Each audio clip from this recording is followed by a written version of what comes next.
Hey guys, the conservative Georgian here, and today we're going to be doing a 2024 election prediction between Donald Trump and Joe Biden. So let's go ahead and get straight into this. Let's fill out the states that we know are going to vote for each candidate. These states have to vote for the candidate by at least 15%. They're safe for the candidate pretty much. So let's go ahead and fill out these states that we know for sure are going to be like that. And then we got the West Coast here, Colorado, Illinois, and then we got a lot of the northeastern states for Joe Biden. And now we move on to the likely states, which is states that are vote for the candidate between 5 and 15%. And states for the Republicans can include Kansas, Iowa, Ohio, South Carolina, Florida, and Alaska. Now, if you look at Florida, for last time in 2020, it voted for Trump by 3.4%. But for Rubio, it voted for 16.4%. And DeSantis have voted for nearly 20%. But I don't think Trump's going to be able to pull it off above 15 because he is relatively unpopular compared to DeSantis, and it's very likely DeSantis carried Rubio over 15%. So now we're going to be moving into the lean states, which are states that vote for the candidate between 1 and 5%. So for the Republicans, that's going to include states like Texas and North Carolina, I'd say would go in the lean column. I also forgot to do the Democrats' likely states, so that includes New Mexico, Minnesota, Virginia, and New Hampshire. I also forgot about Hawaii. That's going to definitely be safe. I also forgot about Maine as a whole. That's going to be likely Democrat for Joe Biden, and then Maine's 2nd district is going to be lean Republican for Donald Trump. And now we got the pretty important states, the main swing states that are going to determine the outcome of this election. So, yeah, we also have Nebraska's 2nd district. I'm going to place that as lean for Joe Biden.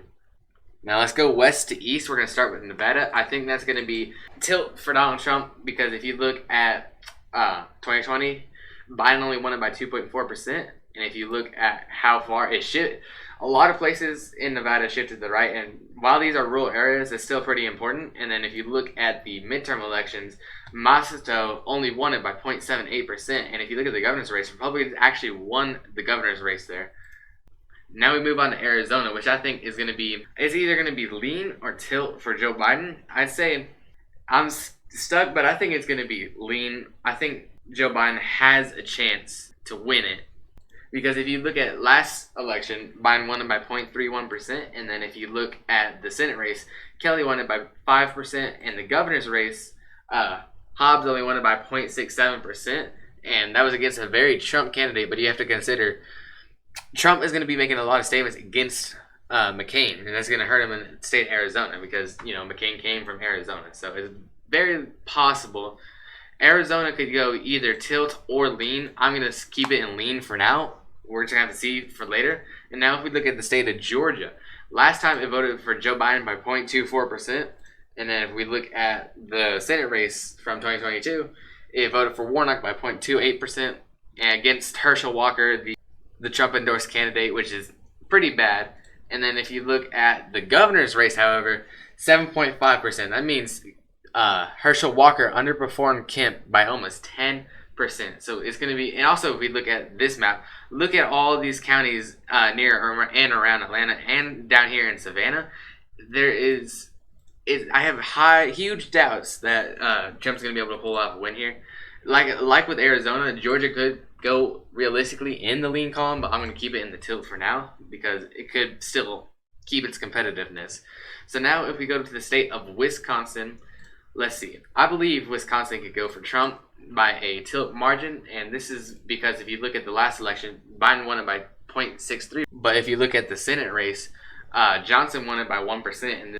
And while that's still a bad margin for an incumbent senator, I still think Trump will be able to pull off a win in the state. If you look at the governor's race, it didn't do too good, but I still believe there's a chance Trump could pull off a victory in the state. Now, if you look at Michigan, I don't think there's a chance Trump has in that state. It's going to be a lean state for Joe Biden. So if we look at last time, it was a lean state, 2.8%. And then if we look at the governor's race, 10.5%. So Michigan is definitely not Trump. It wasn't Trump before, but Trump, when he came in 2016, he managed to win it. But that was a one-time occurrence, and now Michigan is going back to the left. And now we have one state left, the state of Pennsylvania. If we look at last time's election, Biden won it by 1.2%.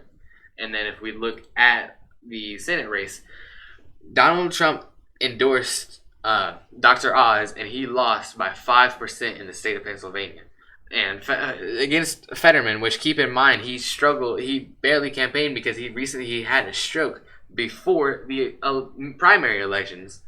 And then if you look at the governor's race, it's even worse. Shapiro almost won it by 15%, which would be a safe margin. So if you look, I don't think there's a chance in the world Donald Trump has at winning Pennsylvania. I mean, realistically, there is always a chance Trump could win Pennsylvania, but I do not see it in 2024 because of the environment. And if we look at the map of how the counties shifted in the 2020 election, a lot of these counties shifted Democrat. And you can't forget Joe Biden has some ancestry in Pennsylvania. So it's not going to be easy for Trump to win. But his easiest path of victory, if he does want to pull off a victory, would be to flip Wisconsin, which is very unlikely. There's no chance he's going to win Arizona or Michigan in this environment, but I don't even think there's a chance he could win Georgia either. Because if you look at Kemp, he distanced himself from Donald Trump, and he won by 8%, which is, I think that's a pretty big improvement from last time. So Donald Trump definitely is not going to be able to win the state of Georgia. Pennsylvania, it just depends on the situation. I'm going to keep it as Joe Biden state for now. Wisconsin, I have it as a Donald Trump state, but it could realistically go either way. Biden won it by 0.6%. And the Senate race, Johnson, the incumbent, won it by only 1%. And yeah, Nevada, it's going to the right really, really fast. I don't see how it wouldn't vote for Republicans. Arizona, it's going to the left really fast. Same with Georgia. And yeah, that's pretty much it. Now let's make the map just without the margins. Realistically though, Trump could win Florida by a large enough margin to make it safe, but I doubt that. I can't see that happening in the upcoming election. Minnesota, Arizona, New Mexico, Georgia, Pennsylvania, Michigan, Virginia, New Hampshire, and Nebraska 2nd District, and Maine at large. Here we go. So yeah, this is my 2024 election prediction. If you want to go see my margins, you can skip back a few seconds. I don't think Trump is going to be able to win, and frankly, I don't think Sanchez will be able to win either. But it all comes down to what happens within this next year and a half before the elections. So yeah, I hope you guys enjoyed this video. Please like and subscribe and hit the bell. It'd help out a lot. Have a good day.